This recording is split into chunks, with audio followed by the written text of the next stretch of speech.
La distancia que nos separa del pasado prehispánico es considerable. A través del tiempo, han ocurrido cambios fundamentales en todos los ámbitos. Incluso el entorno natural se ha transformado notablemente. A pesar de las dificultades que podamos tener para entenderlo, en nuestra época nos sentimos irresistiblemente atraídos por ese pasado. Hoy en día, somos muchos los que mostramos interés por conocer nuestras antiguas ciudades.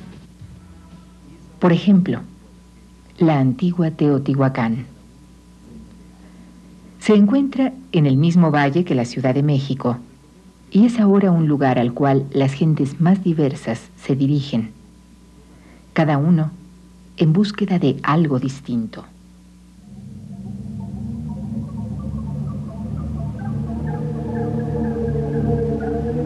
Recordemos que Teotihuacán fue la más poblada y la mayor urbe del México antiguo y de toda la América de su época. Llegó a tener una población aproximada de 250,000 habitantes y a cubrir más de 20 kilómetros cuadrados de extensión. Aún reconocemos con claridad la notable traza que la ordenaba.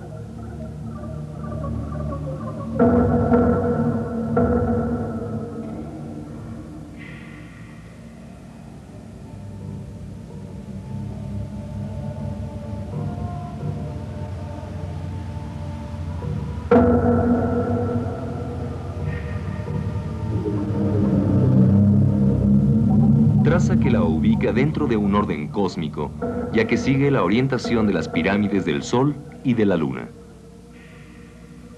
Las siluetas de las dos pirámides contemplaron la larga vida de la ciudad. Y durante los 8 siglos de su historia, se convirtieron en un recuerdo constante de sus orígenes. En efecto, Teotihuacán empezó a transformarse en la gran ciudad que conocemos cuando a principios de nuestra era se levantaron las dos pirámides.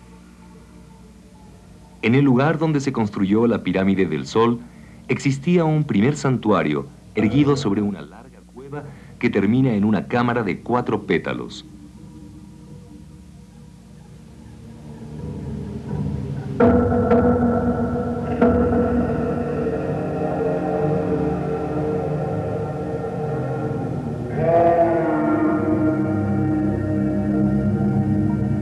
La pirámide del Sol, presencia permanente en la vida de los teotihuacanos, es un claro ejemplo de cómo la religión dominó la sociedad y el arte de Teotihuacán.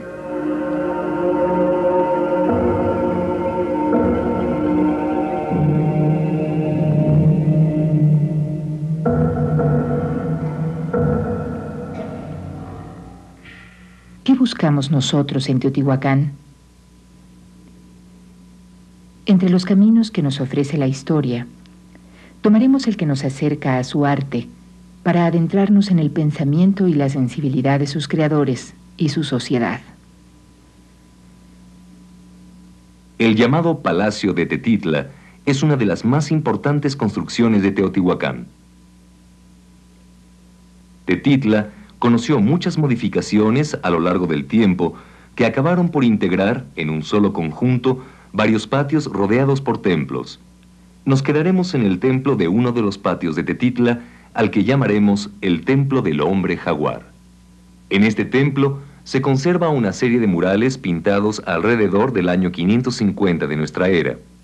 Antes de acercarnos a ellos, es necesario ubicarlos en su contexto arquitectónico. La arquitectura teotihuacana no creaba solamente una armonía de volúmenes integrados al paisaje, sino también una armonía de colores. Teotihuacán fue una ciudad completamente pintada.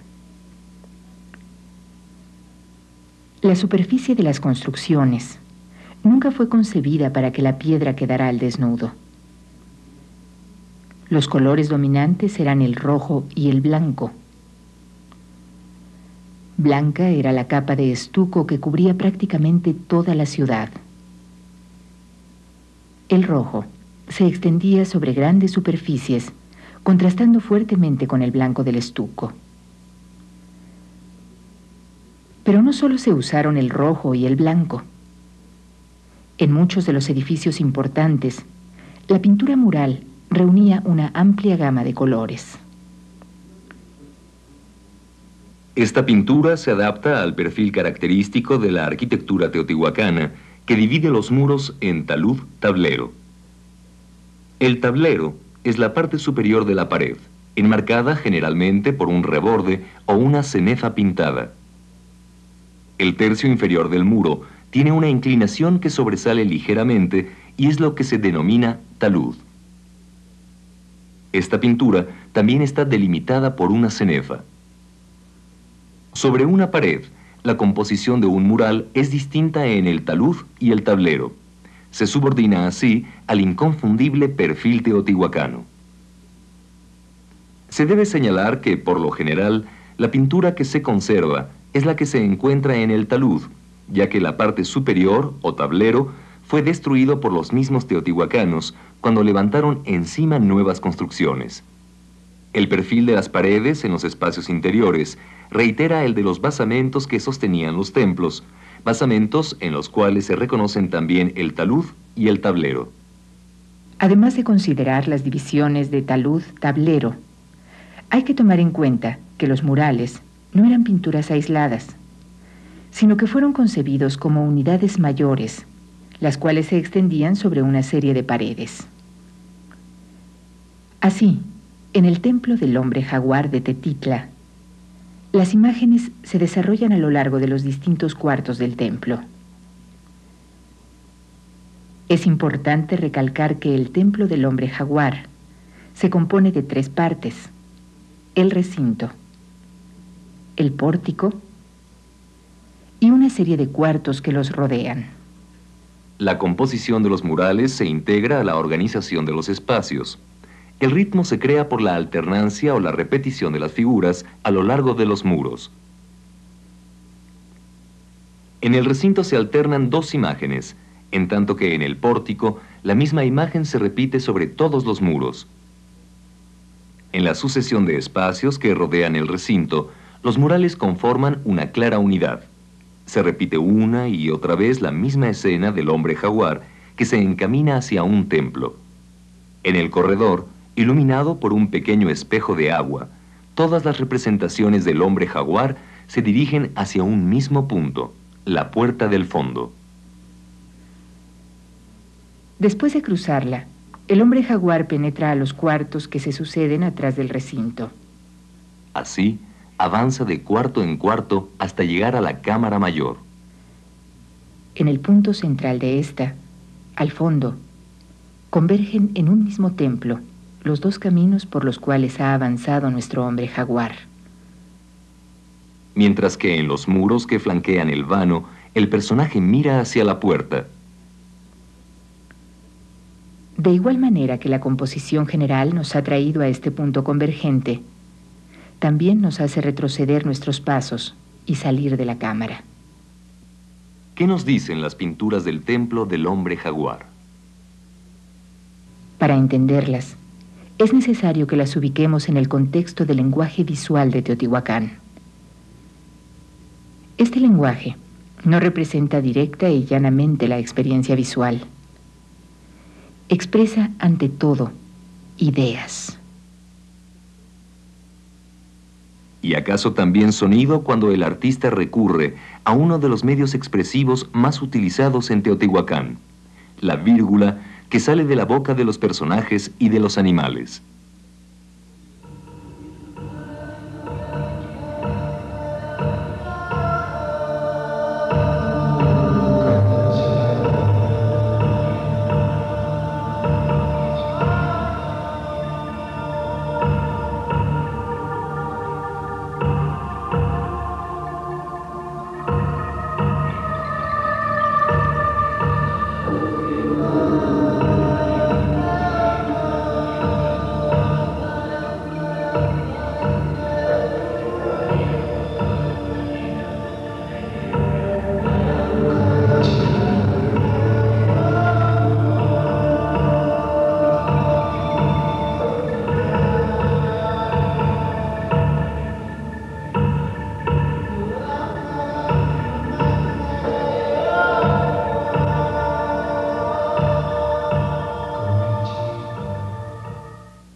Es un lenguaje visual estrechamente relacionado con un sistema de registro escritural. ¿Cómo se articula ese lenguaje visual tan oscuro para nosotros y tan claro en su tiempo? Es un lenguaje que escoge elementos aislados de la naturaleza por ser precisamente convenciones con un significado preciso. Y los articula para construir una imagen que conforma el discurso. El discurso plasmado en el talud o en el tablero se reitera y se sintetiza en la cenefa que rodea la pintura. En ella se seleccionan algunos de los elementos más significativos para alternarlos o entrelazarlos. En la escena que se repite en los cuartos que rodean el recinto del templo del hombre jaguar, reconocemos un personaje, un camino y un templo. El personaje ha revestido la piel de un jaguar. Reconocemos las garras, la cola y la cabeza del felino.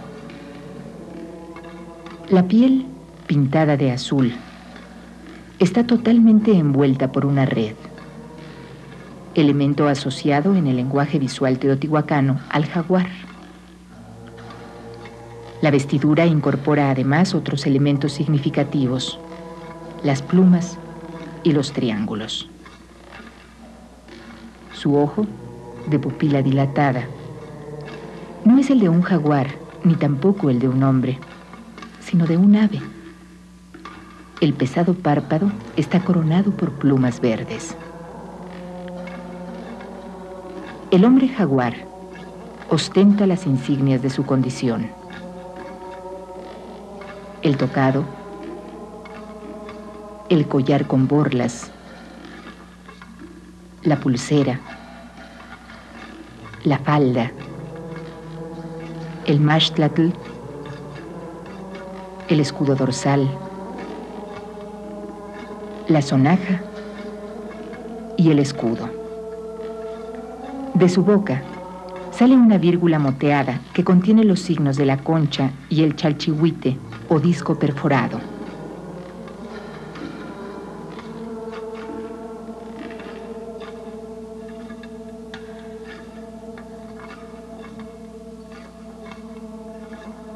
De la mano que sostiene la sonaja brota una corriente de ofrendas.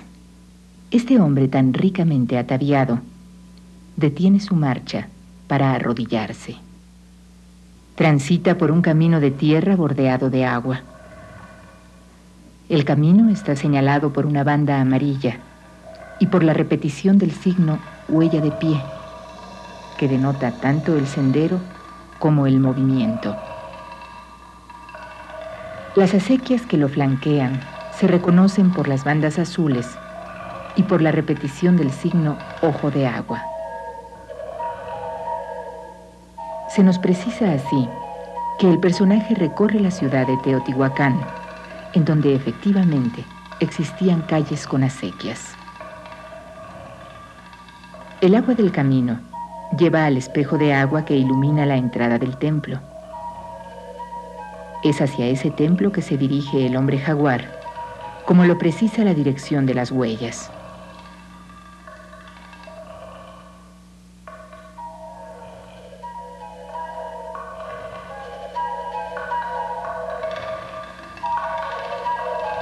El edificio que vemos se levanta sobre un basamento que presenta el perfil arquitectónico de talud tablero.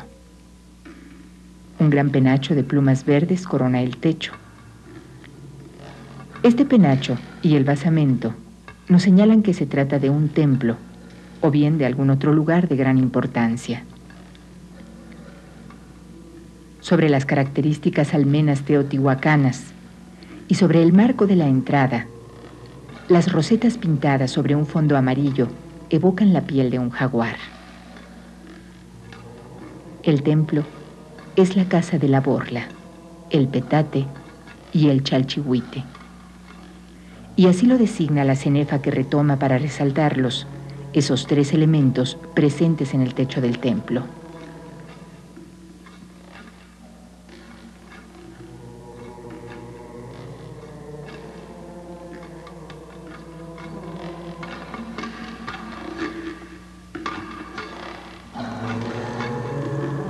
Toda la escena se extiende sobre un peculiar fondo rojo de hileras de picos que alternan con bandas diagonales onduladas.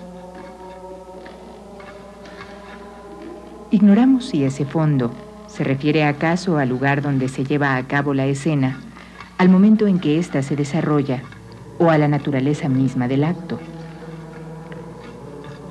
¿Qué es lo que ocurre en esta representación que, como hemos visto, se repite una y otra vez a lo largo de los cuartos que rodean al templo? La composición tiene un claro carácter narrativo, poco común en el lenguaje visual teotihuacano. Vemos en ella a un hombre de muy alta jerarquía, solo frente al templo. El hombre jaguar hace oír su voz y sus plegarias, señaladas por la vírgula cargada de signos. Agita la sonaja, empuña el escudo, pero también ofrenda. En su peregrinación se detiene y se arrodilla. Se encamina al templo. ¿Cuál es ese templo de la borla, el petate y el chalchihuite? ¿Cuál es esa casa del jaguar? ¿Y cuál ritual lleva a cabo el hombre jaguar? ¿Acaso nos encontramos en el templo mismo hacia el cual se dirige? La subordinación de los murales a la arquitectura sugiere que su mensaje trata sobre los ritos que aquí tenían lugar. ¿Qué nos dicen los murales sobre el ritual que se desarrollaba dentro del templo? Es difícil de saber. En los cuartos que rodean el recinto, vimos detenido un instante de la ceremonia durante la cual el hombre jaguar se encamina al templo. ¿Pero qué hacía al penetrar en el pórtico? Ahí, la serie de figuras que nos miran de frente no nos transmiten con claridad esta parte del ritual.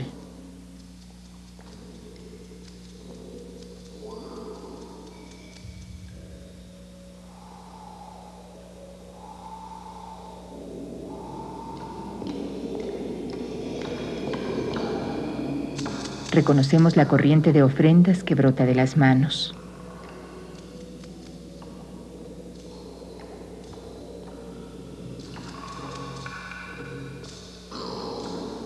Veladamente, las figuras evocan el misterio del sacrificio humano vinculado a una fuente de dádivas.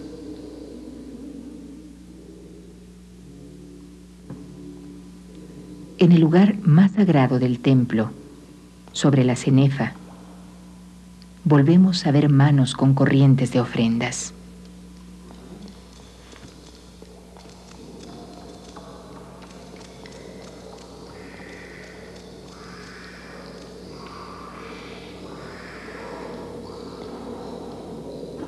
Pero el conjunto de las imágenes guarda todo su misterio, como una escritura aún por descifrar.